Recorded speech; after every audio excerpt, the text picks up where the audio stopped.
commencé à avoir un thème très intéressant, la méchanceté. Et aujourd'hui, on va continuer à voir ça. Peut-être dimanche prochain, on va faire acte 3, je ne sais pas. Selon que le Seigneur va m'orienter. Alors, mon objectif, méchanceté. Et aujourd'hui, je vais continuer. Il peut me rappeler un peu ce qu'on a dit dimanche passé. Pour nous mettre dans le bain. Hein? Donc, on a dit quoi? Donc, la méchanceté sur le plan biblique, pour ceux qui n'ont pas biblique d'abord. Sur le plan, la vie générale, ou bien sur le plan littéral. Voilà. Donc, la méchanceté est définie comme là, le fait de chercher à faire du mal. De faire du mal à qui? À autrui. Quand ils cherchent à faire du mal, les gens ils sont assis comme ça dans leur tête là. C'est des pensées, ils réfléchissent, lui, il a même quand il a lui faire du mal. Comment il a fait pour qu'il souffre même? Comment il a fait pour lui faire du mal? Ça, c'est la méchanceté. Alléluia. Donc, il faut comprendre, la définition simple de la méchanceté, c'est ça. C'est l'art de chercher à faire du mal. Donc, la méchanceté est définie comme le fait de chercher à faire du mal à autrui. Quand il y en a qui cherchent à faire du mal à autrui, là, c'est la méchanceté. Tu es là, tu ne cherches pas à faire du bien. Ah, mon voisin là même, et sans qu'il a des problèmes, comment il a fait pour l'aider même un peu sur moi là. Et puis tu vas dire, mon voisin là même vraiment. Lui là même, comment on va le chasser de la maison là? Vraiment, parce qu'il le voit même lui-même. Ça c'est la méchanceté. Est-ce que vous voyez un peu? Donc, c'est le fait de vouloir faire du mal. C'est-à-dire que tu es là, tu penses à faire du mal à autrui. Quand tu es là comme ça, là, les plans que tu médites, c'est le mal. Si ça t'anime là, c'est que tu la méchanceté. Par exemple, je suis. Pas sur le plan chaud, on va parler sur le plan spirituel. Donc, sur le plan spirituel, le méchant, c'est celui qui est enclin à faire du mal et où c'est détour de la vérité. Dans la vérité, je vous ai dit, c'est la parole de Dieu. Tout ce que la parole de Dieu nous dit de faire. Et puis toi, tu veux faire autre chose, tu t'inclines dans le groupe des méchants. C'est ce que ça veut dire, sur le plan spirituel. Donc la parole de Dieu, sous l'inspiration du diable. Donc quand Dieu te dit, Jésus te dit, fais ça. Et puis tu dis, moi, il ne fait pas. Si on ne fait pas, mais ça fait quoi? Ça veut dire que tu es inspiré, toi tu es inspiré par le diable. C'est sous l'inspiration du diable. Il faut écouter, simplement que tu comprennes. Dieu là, c'est la vérité. Donc il y a ce qui est bon que la parole de Dieu nous dit de faire. Mais une fois qu'il dit, donc moi, ce que la parole de Dieu dit qui est la vérité là, moi je ne fais pas. Maintenant, quand toi tu es inspiré par qui alors? Mais ce n'est pas Dieu qui t'inspire, c'est sous l'inspiration du diable. Ce n'est pas toute l'inspiration du Saint-Esprit, hein, mais c'est sous l'inspiration de Satan. Donc dans cet instant-là, il ouvre ton cœur comme ça. Ça dit ton cœur là. Ça devient comme une porte. Il dit claca, claca. Qui est là? Satan, c'est toi, il faut rentrer. Et puis il rentre comme ça. Voilà. Et puis il rentre dans ton cœur. C'est pourquoi la Bible dit que quand vous lisez la parole de Dieu, pas dans Marc, c'est des fois. Il dit c'est pas ce qui sort en nous qui nous suit, mais ce qui rentre en nous. Ok. Non, on vient de le contraire sans dire. Ça veut dire que tout ce que tu vas dire, toutes tes pensées, à partir de tes pensées là, ce que tu vas mûrir et que tu vas exécuter. C'est quoi la Bible nous dit? Veille sur ton cœur plus que toute autre chose. Et je vous ai dit que la méchanceté, ce n'est pas l'œuvre de la chair. C'est que vous cherchez à notre cœur. Donc, sur le plan spirituel, là, le méchant est celui qui est enclin à faire du mal. Et ou qui se détourne de la vérité. Donc, quand il te détourne de la vérité, la parole de Dieu, hein, sous l'inspiration du diable, ça veut dire que c'est le diable maintenant qui te conduit. C'est le diable qui te dit fais ça, fais ça, fais ça. C'est que le diable a possédé ton cœur. Parce qu'il y a des gens qui les voient, mais tu ne peux pas comprendre pourquoi le gars est méchant comme ça. Ce n'est plus le Saint-Esprit qui le conduit. C'est le diable, il est sous l'inspiration du diable. C'est le diable qui dit fais ça. Quand vous voyez quelqu'un qui peut aller mettre poison dans la nourriture de son frère ou bien de sa soeur, la dernière fois là, il y a une ville. C'est où ça? La loi. La ville la quitte.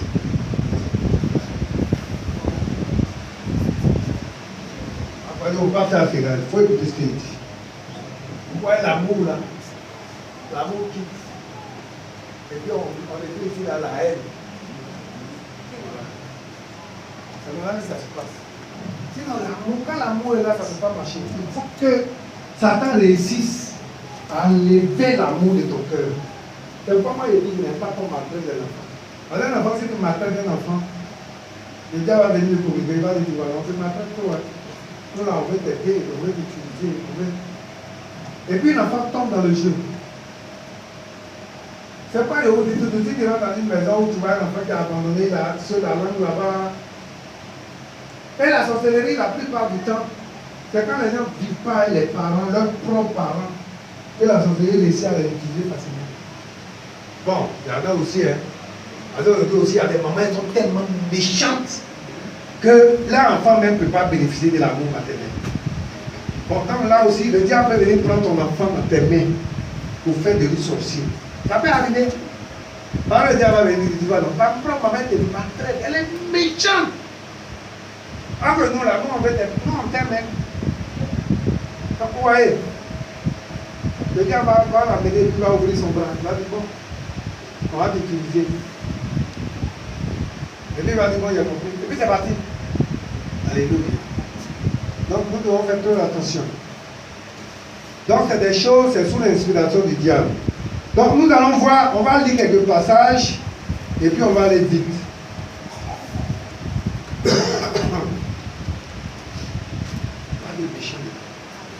Dis-moi amen. Amen. Je vais avoir un collaborateur. Si tu veux marcher avec moi, et puis tu es méchant, on ne pourra pas marcher ensemble. Parce que moi, quand tu marches avec moi, et puis maintenant, quand tu n'aimes pas les gens, c'est ici, ça là, il y a besoin d'attirer ton attention là-dessus. Si tu ne veux pas changer ça, tu vas marcher là, tu ne vas pas loin. Parce que moi, méchanceté, je n'aime pas. Alléluia. On va aller Genèse 13.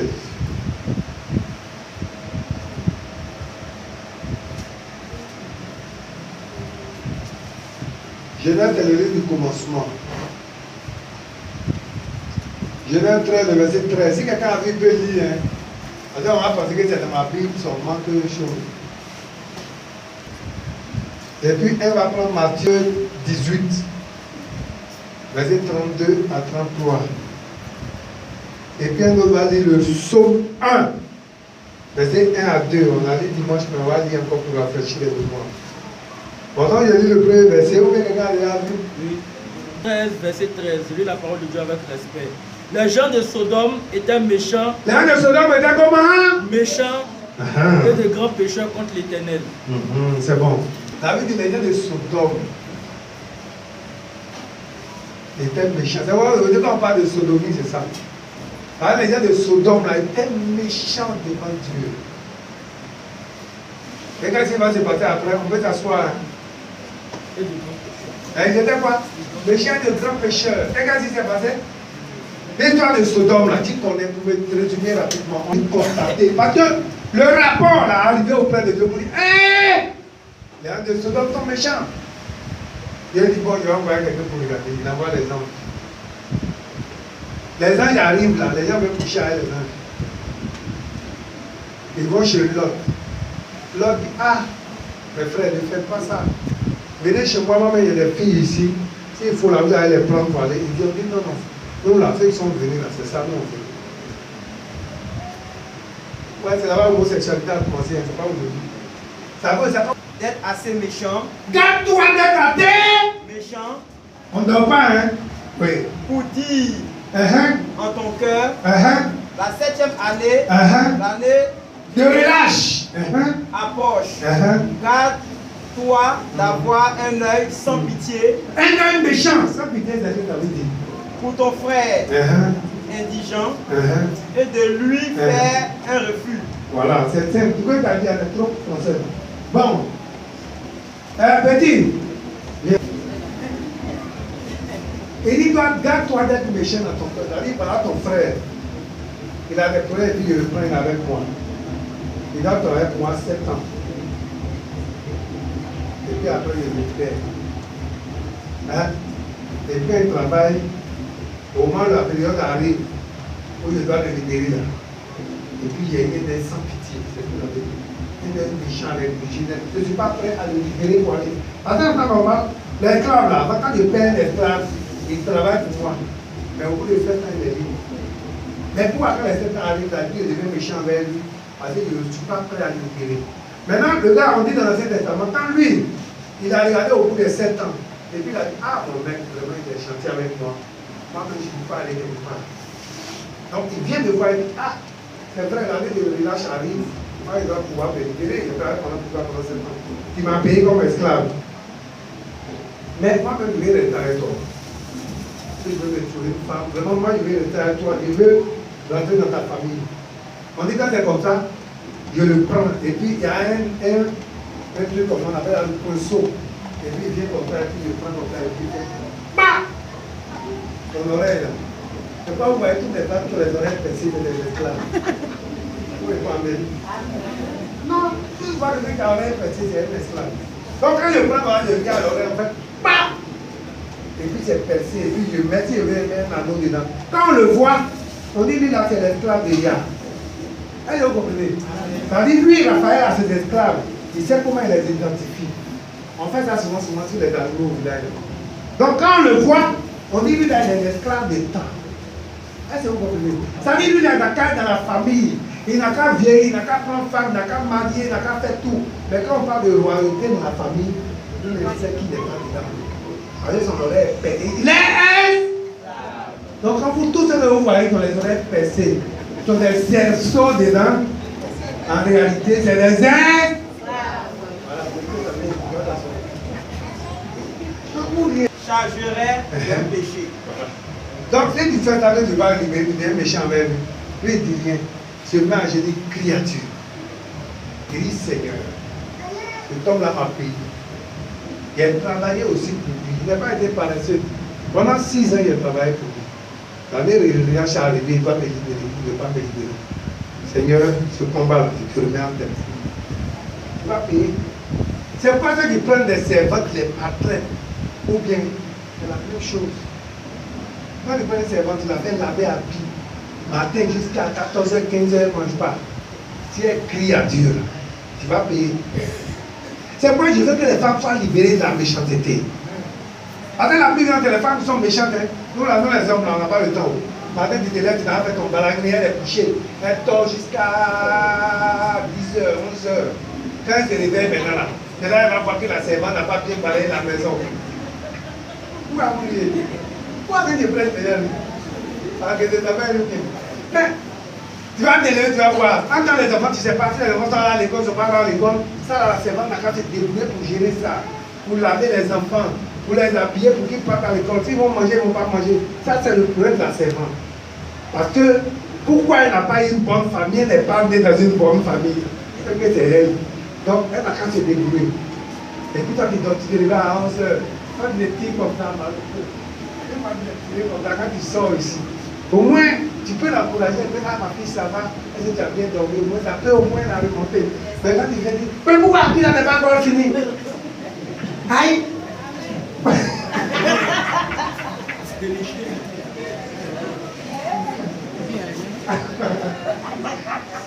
Mais pourquoi la maison n'est pas propre? On cherche l'infraction, on va dans la douche. Pourquoi la douche n'est pas encore lavée? On sait tout ça là, quand la fille depuis matin, elle n'a pas encore mangé depuis 5 heures. Si elle crie à Dieu, ça là, tu vas payer. C'est ce que ça veut dire. C'est pas que tu sois délivré, et là. Voilà. C'est quoi vous dire? Ah, Dieu, ce que tu as dit. Donc c'est ça, on va continuer. Matthieu 18, qui dit Matthieu 18? Dis-nous pas féminine. Fit appeler ce serviteur. Il faut lui fort, on n'entend pas. Alors le maître fit appeler ce serviteur et lui dit: méchant serviteur, je t'avais remis en entier ta dette parce que tu m'en avais supplié. Ne devais-tu pas aussi avoir pitié de ton compagnon comme j'ai eu pitié de toi? Voilà. Ok. Est-ce que vous comprenez? Arnaud est venu chez moi. Arnaud, il vient chez moi, viens. Arnaud me doit 1 million. Et puis il vient me demander, il dit vraiment, c'est difficile. Vraiment, moi, naturellement, il y a des problèmes au niveau de la maison, tout ça. Et puis il dit, bon, c'est pas grave. Bon, la dette là, c'est fini, il faut plus payer, c'est bon. Est-ce que vous comprenez? Est-ce que vous comprenez ce que je dis? Maintenant, Arnaud sort de chez moi. Petit, tapez, viens. Mets-toi là. Donc, Arnaud sort de chez moi, il s'en va. Et puis, il croit à Petit Tapé. Petit Tapé doit 300 000 francs à Arnaud. Et puis, Arnaud lui va dire, quoi? Toi, mets-toi l'argent et tes chèques de vie, il ne te voit pas. Aujourd'hui, là, il paye mon argent, il te voit, il t'envoie en prison. Et puis, il a demandé pardon. Il dit, ah, vraiment pardon. Ça, c'est chaud, ça ne va pas. Il dit, non, je paye mon argent aujourd'hui, il t'envoie en prison. Et Arnaud traîne le Petit. Ça a rejeté. Dans la main des magistrats, ça a rejeté. C'est le texte qui va convenir. Ça veut dire méchant serviteur. Moi, il était remis ta dette. Ça veut dire que c'est lui qu'on appelle méchant serviteur. C'est pas l'autre. Il dit méchant serviteur. Moi, il était remis ma dette. 1 million était remis. Mais pourquoi toi, tu ne peux pas avoir aussi pitié de celui-là?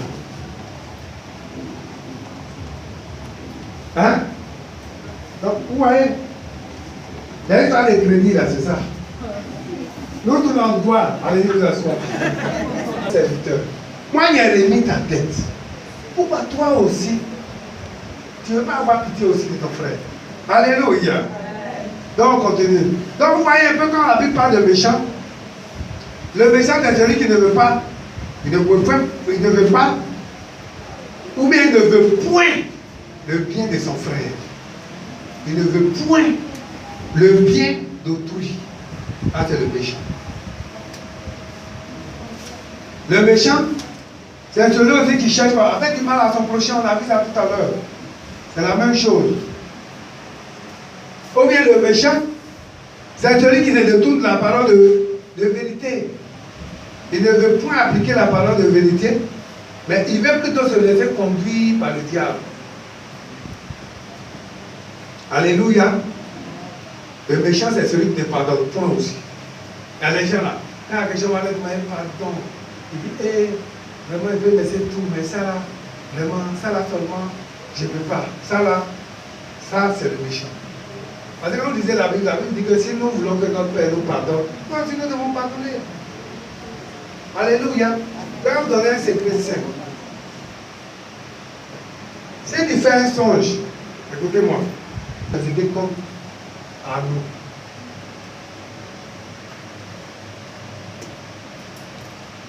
Si dans mon cœur, je me dis la méchanceté comme Arnaud. Arnaud va faire songe. Et puis Dieu va lui montrer, j'ai un couteau dans ma main, et puis je suis en train de le poursuivre, je vais le piquer avec. Alors qu'on fait plein de songes comme ça. Souvent quand on fait ça, on se réveille, on dit, ah, mais c'est un sorcier. Moi, c'est pas que le frère là dans l'église, c'est un sorcier. Ce n'est pas forcément un sorcier, il n'est pas sorcier. Mais Dieu a dit qu'il a quelque chose dans son cœur contre toi.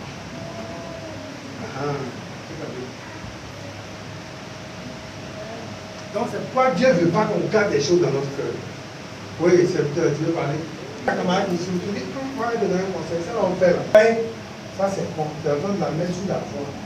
Qu'elle réussisse. Elle sort de la vie. Mais quand tu as dit, non, c'est la non. Ça c'est la méchanceté. Oui. Mais si vous gardez des choses contre votre frère, votre soeur, la personne va faire ça. Dieu va lui montrer, hein. Il va faire ça en train de poursuivre. Tu as un bois à main, tu as un bouillon, tu as une machette. Souvent, quand on n'est pas enseigné, quand on se lève un bouton, ton tête seule, on a l'église, elle est sorcière. Il ne sait pas qu'elle est sorcière. En réalité, le Seigneur a fait le dire que elle a des mauvaises pensées dans son cœur. Est-ce que quelqu'un me comprend? C'est ça. Donc, en fait, en réalité, c'est pourquoi le Seigneur ne veut pas qu'on garde des choses dans notre cœur. Parce qu'il garde des choses dans ton cœur, là. La personne va faire des sons, chaque fois que tu le bouges. Chaque fois que tu le bouges. Donc, il va finir par arrêter une idée, pour avoir une idée arrêtée sur toi. Il va dire en réalité, tu n'es pas bon. Voilà, tu as un mauvais esprit. Mais c'est parce que tu as laissé simplement ton cœur être possédé par le diable. On va voir les conséquences. Les conséquences de la méchanceté. On va voir un exemple, mais on va voir les conséquences de la méchanceté d'abord. Donc, celui qui accepte la méchanceté dans son cœur, là, il s'expose à beaucoup de situations désagréables dans sa vie. Je peux bien l'expliquer comme ça. La haine, 1 Jean 3, verset 15. La Bible dit que celui qui a de la haine pour son frère est un meurtrier. Donc, vous voyez que la haine que tu as mûrie dans ton cœur, ça va montrer des sons comme ça aux gens. Ils ont couteau, ils sont en train de poursuivre. C'est pourquoi la Bible dit la haine là. Si tu laisses la haine dans ton cœur, tu es un meurtrier. 1 Jean 15, 1 Jean 3, pardon. 1 Jean 3, le verset 15. Donc, pour ne pas qu'on soit un meurtrier devant Dieu, bien aimé, on ne doit pas avoir des choses dans notre cœur. Pourquoi nous, on parle beaucoup là, on trouve qu'on n'est pas bon. Moi, je suis là. Si tu fais des choses, je dis. Moi, quand il y a quelque chose, quand il y a quelque chose, je te dis. Bon, il y a des gens aussi, quand tu vas leur parler une fois, il y a cailloux dans leurs oreilles. Tu vas parler 2 fois, il y a cailloux dans son oreille. Tu vas parler 3 fois, il y a cailloux dans son oreille. Tu vas parler 4 fois, il y a cailloux dans son oreille. 5e fois, il parle. Et puis il dit, bon, je prie maintenant pour que le caillou là, caillou là quitte son oreille. Pour parler comme DJ Confiance. Moi, je ne sais pas, la dernière fois, il entendait parler de ça. Attends, il entendait un caillou dans son oreille. Pendant on a compris que parler là ne va pas changer quelque chose. Donc il faut peut-être penser à la prière. Et la prière va faire quelque chose. Alléluia. Voilà. Donc le chrétien qui entretient aussi la méchanceté ne pas être un canal de bénédiction. Ce n'est pas un canal que Dieu va utiliser pour que tu sauves quelqu'un, pour que tu puisses prier pour quelqu'un. Imagine, je suis là, dans mon cœur, là, je médite le mal contre le frère partout. Et puis Dieu me montre des problèmes dans la vie du frère partout. J'ai médité déjà le mal contre lui.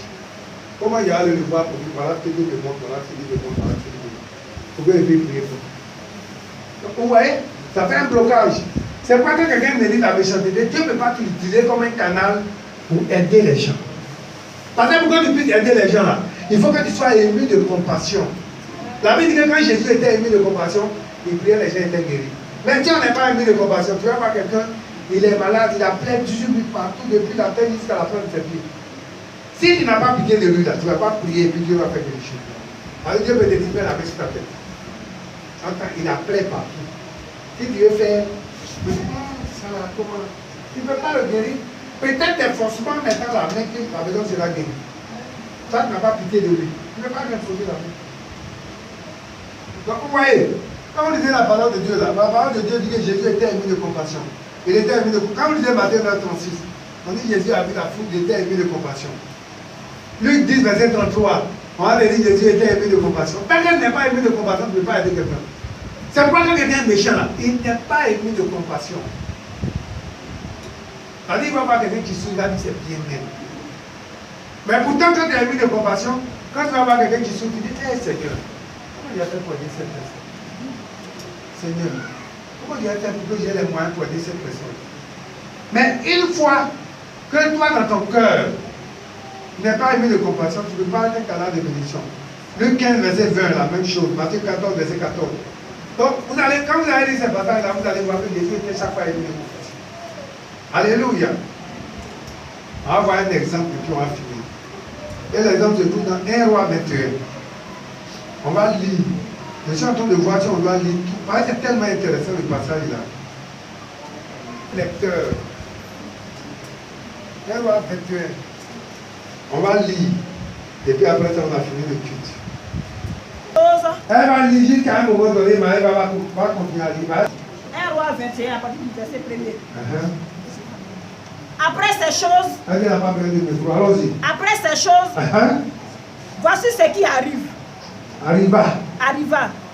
Naboth de Jezreel avait une vigne à Jezreel. Voici ce qui arriva. Naboth de Jezreel, une vigne à Jezreel. Avec une vigne. Bon, je vais prendre des exemples pour qu'on comprenne. Bon, il y a quelqu'un ici, monsieur. Venez ici. Ah, c'est un enseignant, donc quand il fait les choses, il monte. Donc voilà. Donc après ces choses, petit à petit viens. Après ces choses.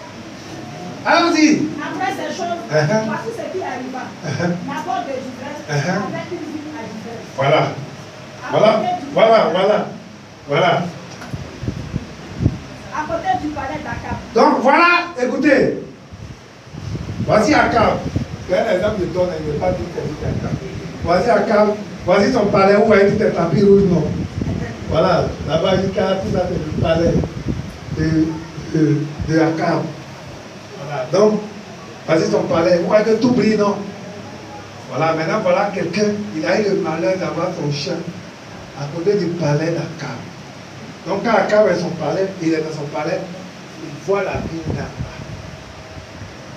Est-ce que vous comprenez? Allons-y. Akab, roi de Samarie. Samarie, c'est-à-dire roi de la tribu du nord. Du nord. Et Akab parla ainsi à Naboth. Donc Akab, il va appeler Naboth. Oui. Cède-moi ta vie. Il dit, cède-moi ta vie là, je veux ça, j'aime ça. Quand je suis là, l'envie veut me tuer. L'envie, ça me rend sorcier. Je veux ça. J'ai le bien, mais c'est pour toi là, je veux. Allons-y. Pour que j'en fasse un jardin pour ta vie. Voilà, il dit, voilà, comme ça, quand je quitte chez moi, je descends de mon palais, c'est un jardin, il va me promener là-bas comme ça. Voilà. Car elle est tout près de ma maison. Parce qu'elle est près de ma maison. Je te donnerai à la place une vigne. À la place, je vais te donner une vigne. Puis je suis le roi. Je peux aller arracher la vigne de Pérec et puis je te donne. Je suis roi qui va me dire chose. Maintenant, si tu veux aussi, ça là, je fais le prix et je te donne en argent. Ou si cela te convient, je te paierai la valeur en argent. Mais Naboth répondit à Akab. Naboth, écoutez la réponse que Naboth va donner à Shaul. Que l'Éternel me garde de te donner l'héritage de mes pères. Ça, c'est l'héritage de mes pères. Écoutez, je profite pour parler à quelqu'un. Si votre papa vous a laissé un bien, ne vendez jamais ça. Si vous voyez des gens qui ont une maison et qui vendent la maison, ils vont devenir plus pauvres. On ne vend pas l'héritage. Tout que pour la famille là, laissez la maison, même si elle produit 50 000 francs par mois, mais ne vendez pas.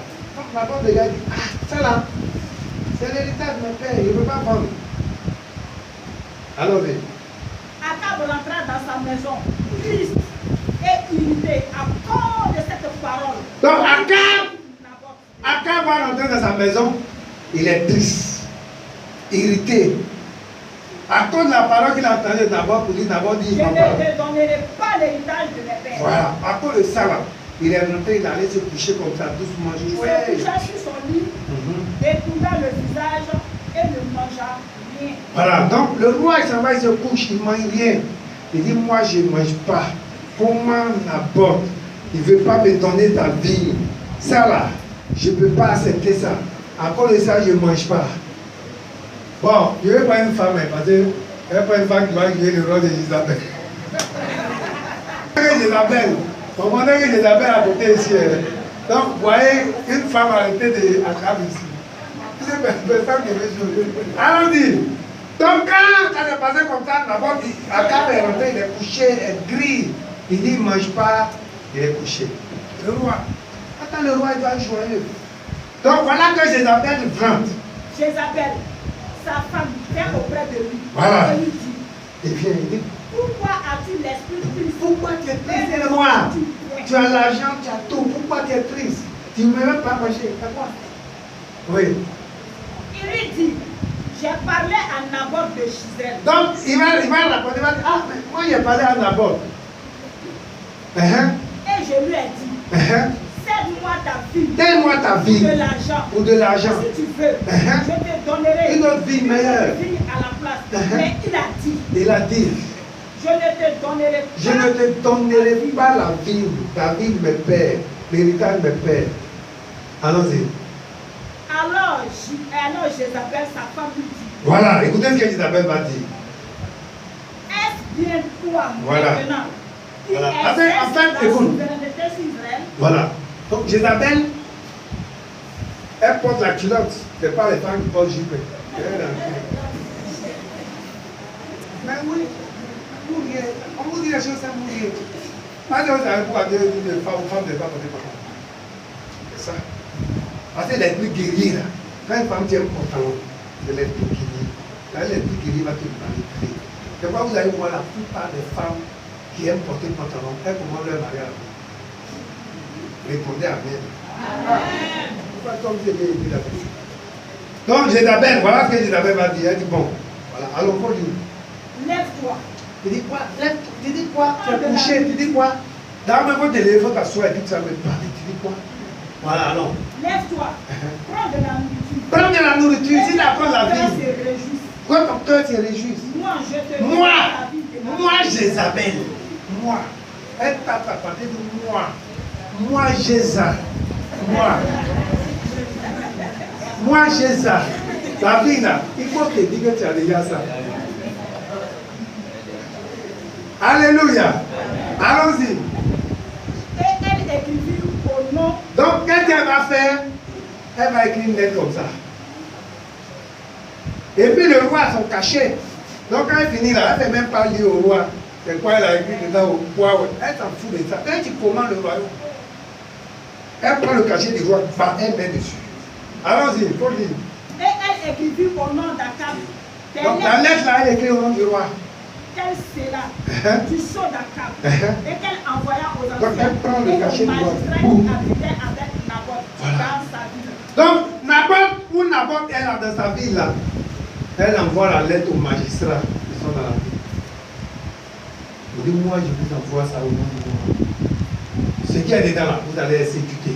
Écoutez ce qui est dedans. Voici ce qu'elle écrivit dans ses lettres. Voilà, la lettre là, vous n'avez pas encore vu la lettre jusque là, mais on va lire la lettre. Publiez un jeune. Publiez un jeune. Placez Naboth à la tête. Placez Naboth à la tête du peuple. Et mettez en face de lui deux méchants hommes. Voilà où Naboth est là comme ça. Mettez deux méchants hommes comme ça. Et puis la plupart quand on dit deux méchants, c'est les gens qui ont des pieds façon là. On vient, on les met là. Allons-y. Et mettez en face de lui deux méchants Deux hommes. méchants. On n'a pas dit deux gens qui sont gentils. On dit deux mauvais. Deux méchants hommes. Oui. Qui déposeront. Voilà. Ainsi contre lui. Tu as maudit Dieu. Voilà. Et le roi. Voilà. Donc ce que ces deux hommes là doivent faire, là, leur rôle là, leur mission que Jézabel leur confie, ils vont accuser Naboth. Pour dire, toi, on t'a vu, tu as maudit Dieu, et puis tu as maudit le roi. Avant, ils vont dire, tu as maudit le roi. Il va te l'appeler, tu vas maudire. Il n'y a pas autre solution que ça. Combien quand on va dire, tu as maudit Dieu, on va te l'appeler, tu vas maudire. C'est ce que les gens ont fait contre Daniel. C'est ce que les gens ont fait contre toi, pour parler de Daniel. Donc, allons-y. Puis mettez-le dehors. Lapidez-le. Voilà. Puis on a dit, tu as maudit Dieu, tu as maudit le roi. Donc, qu'est-ce qu'il les a fait? C'est de le lapider. Et tu meurs. Les gens de la ville de Naboth. Donc, voilà ce que Jézabel a donné. Écoutez, on s'arrête là. Entre Jézabel et puis Akab, les deux qui commandent. Qui commande le royaume? Jézabel. Vous voyez, c'est pourquoi quand un homme, si tu as une femme comme Jézabel, il faut tout que tu vas pleurer tous les jours. Parce que, tu vois, elle te dit de ne pas pleurer. Hein.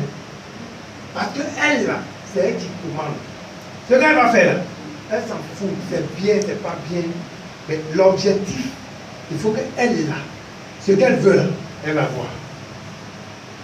Quand tu as une femme comme Jézabel, ce qu'elle veut, là, est-ce qu'elle allait demander au roi, bon, il faut laisser, est-ce que, bon, vraiment, on ne peut pas trouver notre vie ou bien quelque chose d'autre, même s'il ne peut pas, on ne peut pas trouver notre endroit, peut-être quelqu'un dans les environs peut accepter.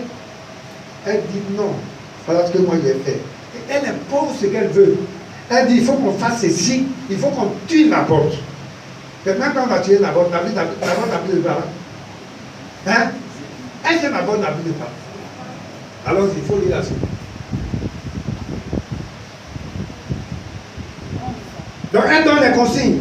On doit maudire, on dit le gars il a maudit Dieu, et puis il a maudit le roi. Vous savez, les gens sont nés comme ça pour souffrir. Hein. Les deux méchants sont qu'on a envoyés là. Vous savez, c'est des gens, on les reconnaît comme étant des gens méchants dans la vie. Bon bien. Parce qu'on les prend, quelqu'un on dit tu ne le connais pas, donc il faut mentir. On dit il a maudit Dieu, et il a maudit le roi. S'il n'est pas mauvais, tu vas dire où ça la moyen. Mais les gens vont faire ça vraiment. Allons-y. Les gens de la ville de Naboth les anciens et les magistrats qui habitaient dans la ville agissent comme Jézabel. C'est Jézabel qui commande. C'est elle qui a donné l'instruction. Qui peut faire autre chose? Qui a fait autre chose qu'on a dit à Jézabel que la lettre que tu as envoyée là, voilà tel magistrat qui dit ceci, cela. Toi, tu es mort aussi. Tu vas mourir en même temps là-bas. Allons-y. D'après ce qui était écrit dans les lettres qu'elle leur avait envoyées, il publiait un jeûne. Voilà. Et il plaçait un Naboth. Ce n'est pas les jeunes pour aider, pour faire chose là. Ça, c'est les jeunes pour tuer quelqu'un. Les deux méchants hommes vinrent se mettre en face de lui. Voilà. Et ces méchants hommes déposèrent ainsi devant le peuple contre Naboth. Naboth a maudit Dieu et le roi. Puis, ils le menèrent hors de la ville et ils le lapidaient et ils mourut. Voilà. Et il envoyait dire à Jézabel, Naboth a été l'action de la ville de Naboth de Gisèle. On s'arrête là d'abord. Donc vous voyez que les méchants hommes ont menti et ils ont déposé contre Naboth. On l'a envoyé, on dit bon, mais tout est réuni pour qu'il meure. Il a maudit Dieu, il a maudit le roi. D'accord, encore. On l'envoie dehors, on le lapide. Quand il meurt, les gens envoient un message à Isabelle. On dit, ah, maman Jésus, la mission est accomplie.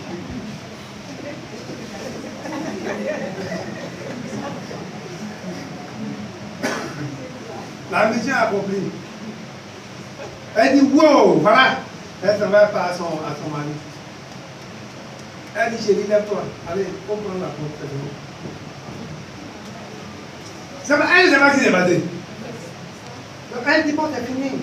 Après le temps qui était pris là, le problème est réglé. Il faut aller prendre la vie. Donc allons-y. Prends possession de la ville de Naboth d'Israël qui a refusé de te la céder pour de l'argent. Voilà, quand il ne voulait pas l'argent, non, maintenant il est mort, c'est fini. Naboth n'est plus en vie. Voilà. Il est mort. Akab, attendant que Naboth était mort, se leva. Voilà, quand Akab se lève, il n'était plus triste. Pour descendre. Donc il quitte là-bas et puis il descend là. Continue là-bas. C'est Naboth de Gisèle. Voilà, donc Akab descend maintenant et puis là, le problème voilà. Il marche comme ça. Écoutez, vraiment, quand tu as une femme comme maman Jésus, tout ce que tu veux, tu as ça. Vraiment, qui m'a donné une femme comme maman Jésus, tout ce que je veux, j'ai ça. Vraiment, même si elle va écraser tout le peuple. Vraiment, donc pendant qu'Akab faisait tout ça, qu'est-ce qui se passe? Alors la parole de l'Éternel fut adressée à Élie. Donc Dieu dit assis sur ton trône. Il dit ok. Il parle à Élie. Il dit lève-toi. Descends dans la vigne. Roi d'Israël à Samarie. Le voilà dans la ville de Naboth. Donc faut descendre vers Akab. Il est actuellement dans la ville de Naboth. Dieu lui montre où il est. Il dit descends là-bas. Où il est descendu en prendre possession. Tu lui diras, ainsi parle l'Éternel. N'es-tu pas un assassin, un voleur. Oh, écoutez. Donc, Dieu parle à Élie. Il dit à Élie, va actuellement, il t'envoie vers Akab. Mais Akab actuellement, il n'est pas dans son palais. Il est à côté de la ville de Naboth, il est là-bas. Descend et va lui dire, toi Akab, là, n'es-tu pas un assassin et un voleur? Mais est-ce que les deux termes que tu as utilisés là, est-ce que n'est pas juste? C'est un assassin, c'est un voleur, tu n'as pas voulu la vie. Allons-y. Et tu lui diras, ainsi parle l'Éternel. Au lieu même où les chiens ont léché le sang de Naboth, les chiens lécheront aussi ton propre sang. Voilà. Donc Dieu va donner la sentence maintenant. Écoutez, ce n'est pas tout ce qu'on fait avec Dieu, les gens pensent que c'est l'avertissement. Il dit où on a envoyé Naboth dehors là, où on a lapidé, Naboth est mort. Il dit les chiens ont laissé le sang de Naboth. Dieu lui dit que toi, calme. C'est le même sort que tu vas subir. Vous voyez à cause de matériel, non? Vous voyez à cause de matériel? C'est à cause de vigne. Hein? À cause de vigne. Mais Dieu lui aussi pour le monde à cause de c'est pas seulement le matériel là, ça égare les gens pour rien. Matériel là, Akab va mourir. Après quand on lisait la Bible, on dit toute sa famille est morte là. La vigne est restée là. Le palais même est resté. Mais vous voyez à cause de ça, il a décimé sa famille à cause de quoi? À cause de ses têtes. Simplement parce qu'il allait prendre une femme sorcière, Jézabel. Elle est venue avec ses dieux pareils. C'est elle qui est venue avec les prophètes de Baal en Israël. C'est elle qui est venue détourner le peuple d'Israël de l'adoration vraie, qui est de l'adoration du Dieu véritable, pour aller adorer les dieux Baal. Vous comprenez? C'est pourquoi nous devons faire très attention. Bien aimé, quand un homme qui arrive à un niveau où c'est ta femme qui décide à ta place, comment tu la fais pour être sauve? C'est bien. Non, je ne vous dis pas, les femmes peuvent donner de bons conseils. Les femmes qui donnent de très sains conseils. Mais quand il y a des choses, c'est des femmes qui donnent des conseils, comme le cas de Jézabel, qui a donné des conseils à son mari comme ça. On fait attention. Alléluia. On continue. Akab dit à Élie, m'as-tu trouvé mon ennemi? Donc, il dit, est-ce que moi je suis ton ennemi? Hein? Et puis tu me prends dans sa tête, me prends le voleur. Allons-y. Et il répondit, je t'ai trouvé. Parce que tu t'es vendu pour faire ce qui est mal aux yeux. Parce que tu as fait ce qui est mal aux yeux de l'Éternel. Allons-y. Voici, je vais faire venir le malheur sur toi. Je te balayerai, j'exterminerai. Quiconque appartient à Akab. Voilà. Celui qui est esclave et celui qui est libre en Israël. Donc il dit voilà ce que je vais faire. Il dit ce que tu as fait là. À cause de ça, je vais te terminer, balayer tout ce qui t'appartient. Même tous tes esclaves, comme ceux qui sont justes, qui t'appartiennent là. Tout cela, moi, je vais les exterminer. Alléluia. Ouais, c'est des choses, c'est la même chose. C'est un peu comme la même histoire comme ce que David a fait pour tuer Uri et puis prendre sa femme. Ouais, c'est des choses. Il a fait en secret. Mais ça là, je quand Naboth, ce que Jézabel et puis Naboth ont fait là. Et il ne savait pas que quelqu'un a vu dedans. Mais Dieu a assis sur notre trône s'il ne voit pas. La Bible dit de sommeil, nous ne dort. C'est pas tout ce qu'on fait là. On va penser que Dieu est en train de somnoler, il ne voit pas. Dieu voit tout.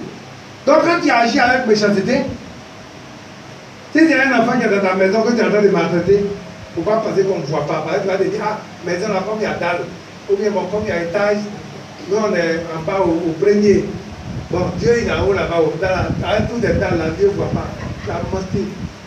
Dieu là, la Bible dit dans la nuit noire, une fourmi noire, sur une pierre noire, je vois.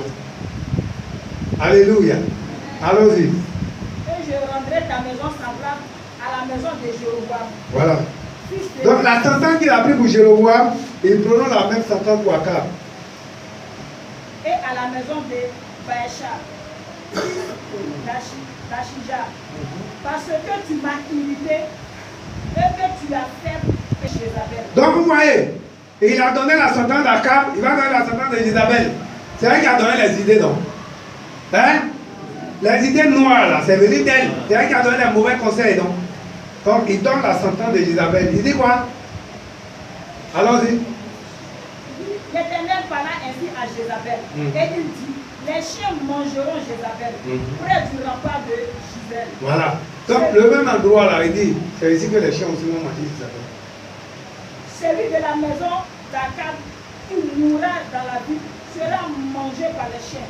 Et celui qui mourra dans les champs sera mangé par les oiseaux les oiseaux du ciel. C'est ça.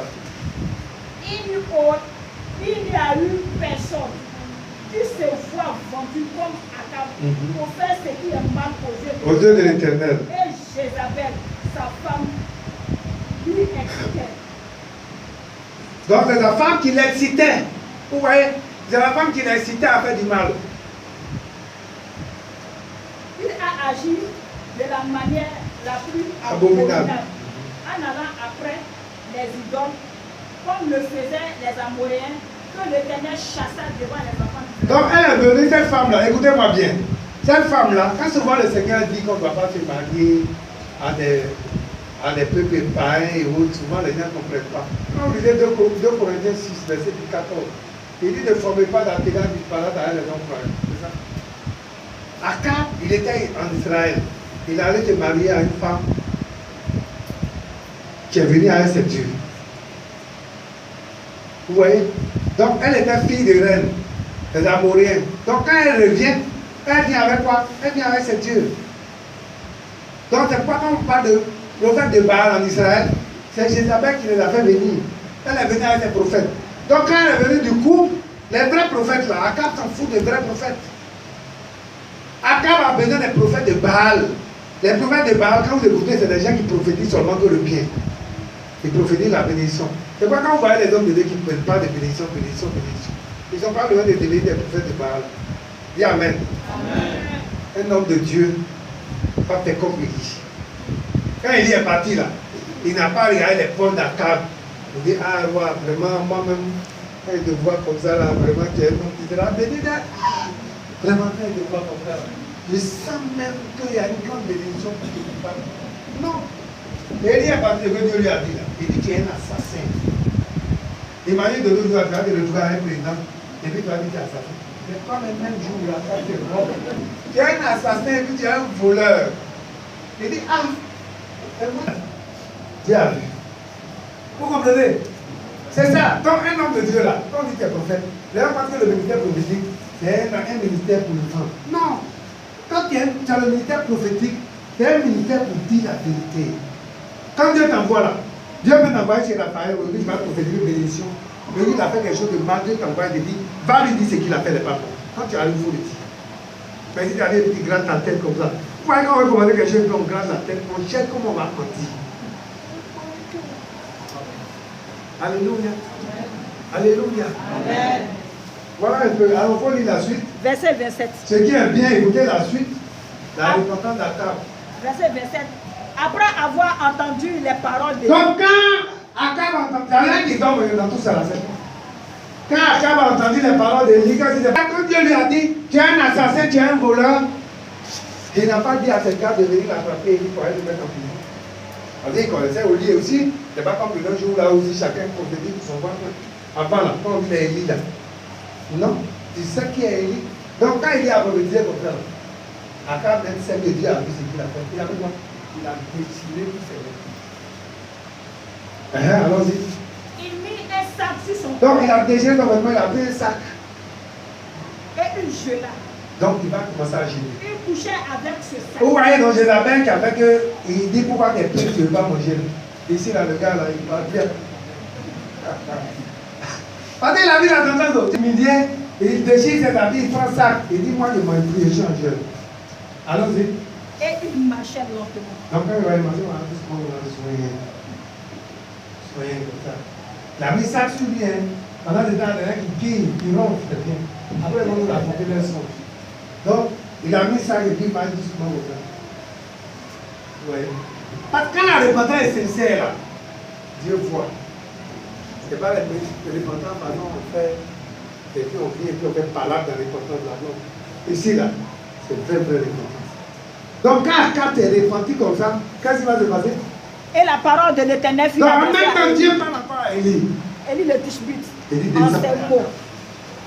As-tu vu comment Akab s'est humilié devant moi? Donc, vous voyez, c'est Dieu qui parle encore. Il dit, ah, Élie, tu as vu comment Akab s'est humilié, non?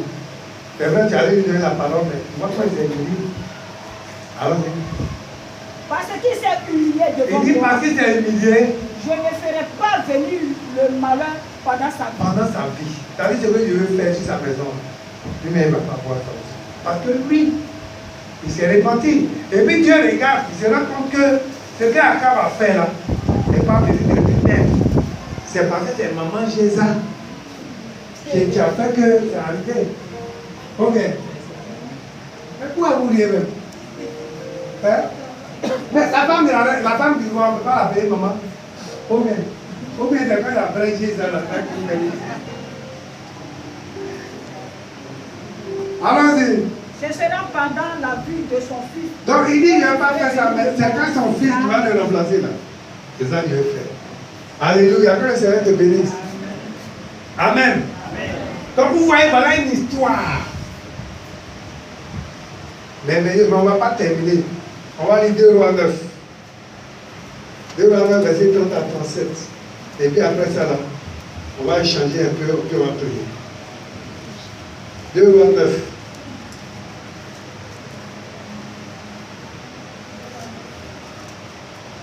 Verset 30 à 37.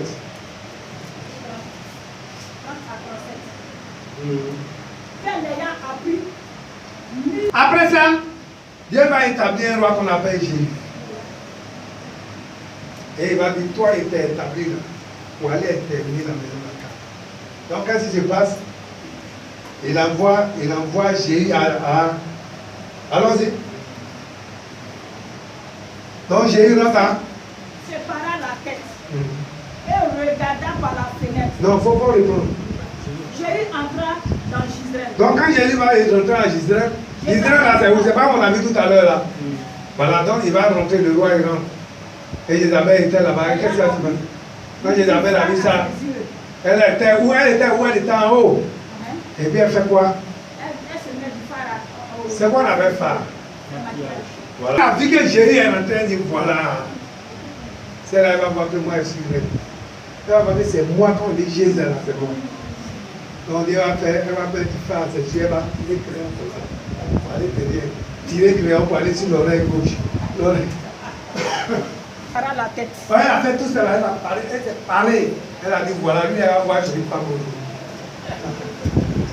Et regarda par la fenêtre. Donc elle va mettre la tête par la fenêtre et elle va regarder. Verset 31. Comme Jéhu franchissait la porte. Donc quand Jéhu va franchir la porte, elle dit est-ce la paix? Elle demande, c'est la paix.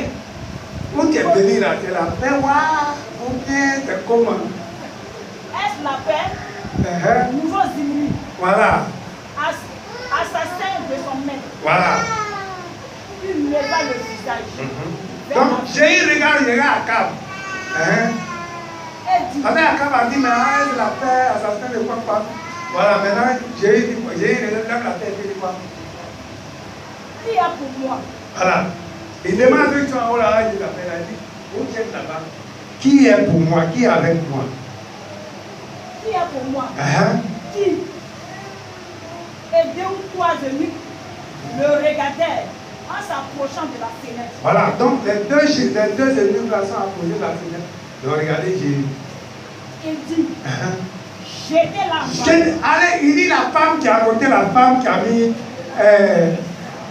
crayon là. Il dit, jetez-la à terre ici. Et puis quand tu vas te passer, jetez-la en bas. Et il la jetait. Donc, sous les ennemis, nous l'avons soulevé. Isabelle, on va la jeter à terre là. Qu'est-ce qui va se passer? Et il rejaillit de son sang sur la muraille.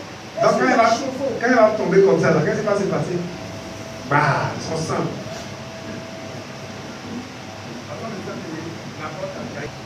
Puis il entra, mangea et but. Et il dit, allez voir cette maudite. Voilà. Et enterrez-la, car elle est fille de roi. Elle est fille de roi, donc elle est là-bas. Elle est maudite, mais on va faire comment? Elle est fille de roi, allez y voir. Et quand ça va, qu'est-ce qui se passe? Il allait pour l'enterrer. Mais il ne trouvait d'elle que le crâne. Voilà. Les pieds et les paumes des mains. Il retournait l'annoncer à Jéhu, qui dit, c'est ce qu'avait déclaré l'Éternel son serviteur. Élie avait dit ça. Ce qu'Élie a dit là. Jéhu dit voilà, c'est ça. Ce qu'Élie a dit là. La parole s'est accomplie. Il dit de la même manière que tu as fait là. La chose va t'arriver. Même point là, où Naboth a été tué. Il dit c'est là aussi les chiens vont manger ta chair. Que le Seigneur te bénisse. Je veux que nous comprenions quelque chose. C'est une histoire merveilleuse. Il a voulu qu'on lise. Sinon, je n'aurais pas une séquence de Bible prêcher, mais il a voulu qu'on lise. Pour que tout le monde comprenne. Pour que chacun tire les leçons. Quelles sont les leçons qu'on peut tirer? Que la vie dans les eaux. Si quelqu'un tu es envieux, là, c'est comme une carie. Pardon, carie fait mal. L'envie, là, si quelqu'un tu es envieux, c'est comme une carie. Il y a des gens, l'envie peut les perdre. Voilà un cas, bien exemple. Un exemple bien parfait. Mais si sa femme lui avait dit, chérie, vraiment ça. Comme le gars ne veut pas, il dit c'est un héritage de famille. Parce qu'on ne peut pas laisser et puis chercher à avoir autre chose et tout ça. Peut-être que le gars allait comprendre. Mais c'est elle qui vient qui donne des mauvaises idées.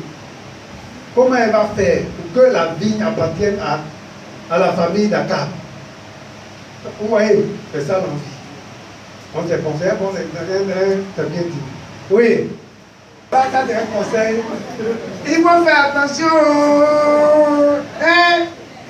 Sinon, tu vas aller au marché, là, tu vas aller payer ça là, gros là.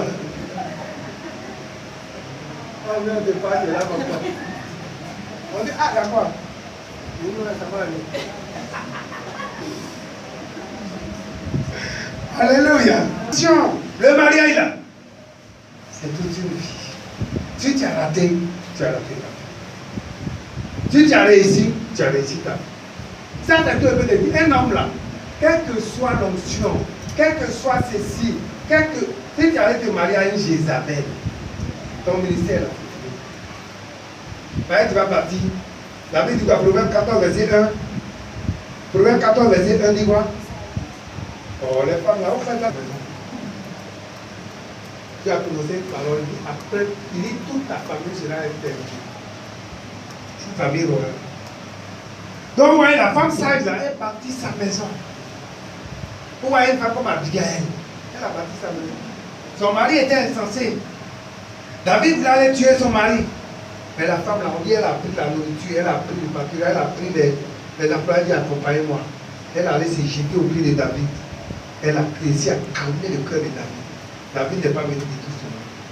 Voilà une femme sage. Donc une femme comme ça, elle a bâti sa maison. C'est quoi la Bible dit qu'après ça, Dieu a frappé d'abord.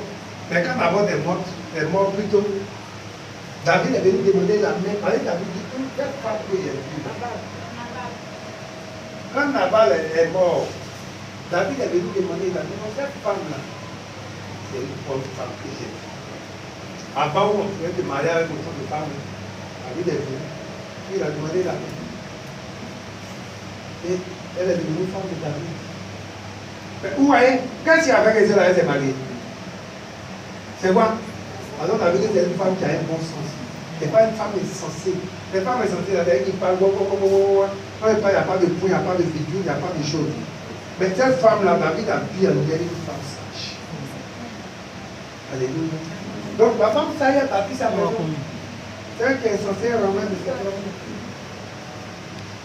On continue. Qui a quelque chose d'autre à dire? Elle vient avec l'argent de donne. Elle va venir à des portables, des choses pour te donner. Si tu n'as pas le courage de la faire asseoir pour lui parler, c'est pas bon. Parce que demain, quand tu es malade ou quelque chose, toi-même tu vas t'asseoir et tu vas dire, en âme et conscience, tu sais que tu aurais pu l'aider, mais tu ne l'as pas fait. Alléluia. Donc le matériel, vous voyez, en début de choses, j'ai parlé du matériel. Vous voyez, c'est un peu ça. Donc il faut faire attention. Maintenant, quelque chose d'autre aussi à ajouter. Oui. Mais moi, sa femme était reine. Donc sa position de reine, là, elle a utilisé. Regardez la lettre même qu'elle a écrite. Akab n'a même pas vu la lettre. Elle a écrit, elle a pris le cachet, le sceau, le chaud, elle a mis dessus. Et puis la lettre est partie. La tête de ta position qu'elle a utilisée, les magistrats les a appelés, elle a dit, bon, je vais vous envoyer une lettre exécutée. Ils ont vu là, qui va parler? Tu parles là, tu as pu rédiger ça. Alléluia. Donc, il ne faut pas utiliser ta position là pour pouvoir écraser, pour pouvoir donner encore une position pour dominer. Ce n'est pas bon. Quelqu'un d'autre voulait parler? Culotte là, c'est ça.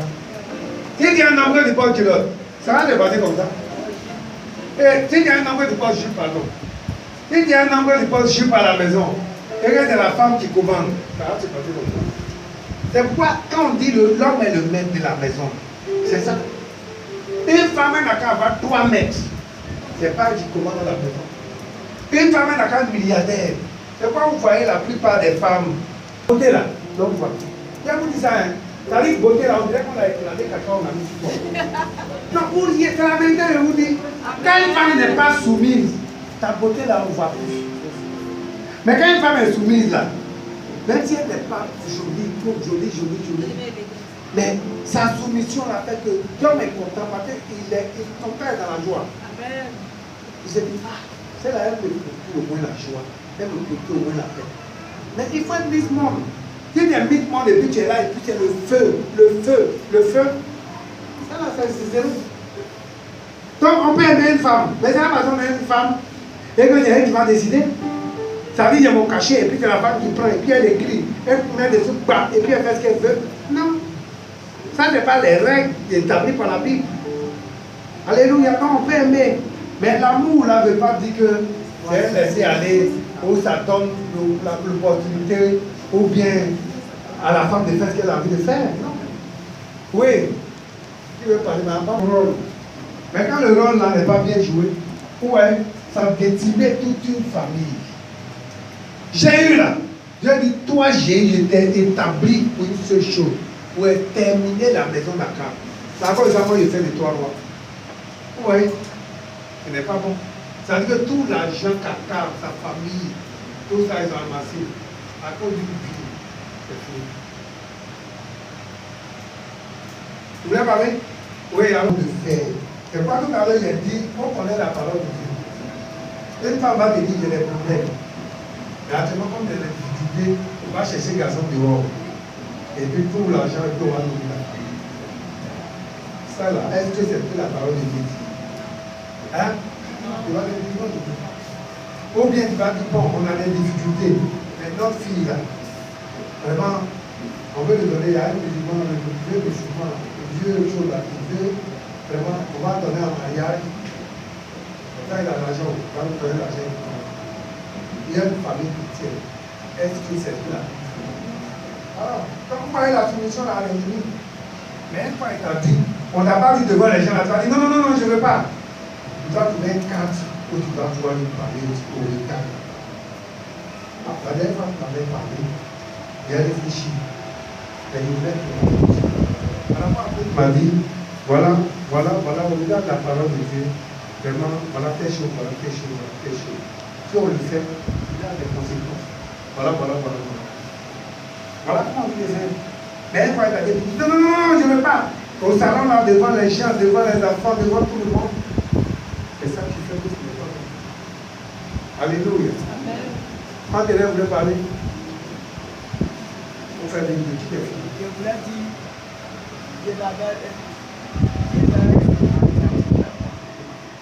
j'ai derrière son mari, on veut tout le monde. Il a dit, il ne faut pas dire comme c'est le mariage à soi. Non. Quelqu'un a quelque chose d'autre à dire? Oui. Donc, vous voyez, le problème des familles, c'est les familles polygames. L'homme a plusieurs femmes. Il a plusieurs enfants. Quand c'est comme ça, c'est difficile. Sinon, si les enfants sont issus d'une même mère, quand que les enfants peuvent s'asseoir, trouver quelqu'un à qui on peut confier la gestion de la maison. La maison, on fait les prix. On loue la maison. On prend l'argent, on se dit, bon, l'argent là, les loyers nous rapportent peut-être 500 millions. Ou bien un temps. Par rapport à Dieu que Dieu quand il dit, ça c'est quelque chose d'important. Mais ce qu'on va faire dans les premiers temps, tous les 500 millions là, on va prendre peut-être 5 millions chaque mois. Le reste là, on va prendre pour détenir les maisons. Il y a 2 mois, il y a 3 mois, il y a 4 mois. Et quand vous avez fini de rénover tout, et qu'on loue tout, l'argent va rentrer, vous allez avoir 500 millions chaque mois. Donc le plan, c'est une question d'entente. Parce que quand t'es parti, tout le monde est divisé. Et quand même, on dit non, si c'est comme ça, moi là, je veux voyager, donnez ma part d'héritage, moi je vais pour vous voyager. Lui, il a dit non, moi je ne suis pas tant, donnez-moi tant. C'est ça qui fait souvent on prend les choses. Mais si tu es peut-être le plus grand, qui peut t'imposer pour dire non, si c'est le plus grand qu'on écoute, mais voilà pourquoi dans les familles, si on a reçu l'éducation qu'il faut, vous allez voir que le plus grand là, c'est que tout le monde va écouter. Un enfant va pas te l'écouter, non, je veux qu'il dise là, je ne suis pas d'accord, il est le plus grand, c'est le droit des messes. Nous avant là, dans nos villages là, nos grands frères là, on l'appelle non. Ça dit, grand frère là, on n'appelle pas non. Pour Dieu, aujourd'hui, quelqu'un va te voir grand frère, il dit ton Adolphe. Ça dit, grand frère. Même la grande soeur. Moi, il y a mes grandes soeurs là. Je les appelle Moka. Ça dit, Moka, on va affimer grand. Quand il vient, il voit 3, 4, 4. Toi-même, il y a devant lui là, il s'en fout de toi. Voilà. Mais sinon, l'éducation que nous, on a reçue là, vous faites asseoir tout le monde, vous parlez, les gens vont comprendre. Et on pourra entretenir au lieu de t'attendre pour qu'au moins ça puisse aider chacun. Alléluia. C'est très important. L'héritage, parce que quand on a vendu ça là, on dit qu'on va vendre peut-être 1 milliard. On vend, on distribue, divisé par 4. Parce que le premier fois vous allez vendre, les hommes aussi sont assis là-bas. Les tantes aussi sont assis là. Toute la famille là, c'est que vous avez vendu là, il faut aller partager à tout le monde. Mais pendant que le bâtiment est là, que c'est généré, ça donne de l'argent, on peut mettre les plus petits à l'école. Même les parents qui sont au village, si on veut, on leur donne un peu d'argent par mois. Vous allez voir que ça aide tout le monde. Mais quand c'est comme ça, souvent, c'est la femme qui a envie là. Ou bien la femme qui est restée avec peut-être l'homme. C'est elle maintenant qui manipule, elle et ses enfants. Et puis, elle veut prendre l'héritage pour elle seule et ses enfants. Après, les autres enfants là, on ne veut plus les prendre. Ah, quand c'est comme ça ne marche pas.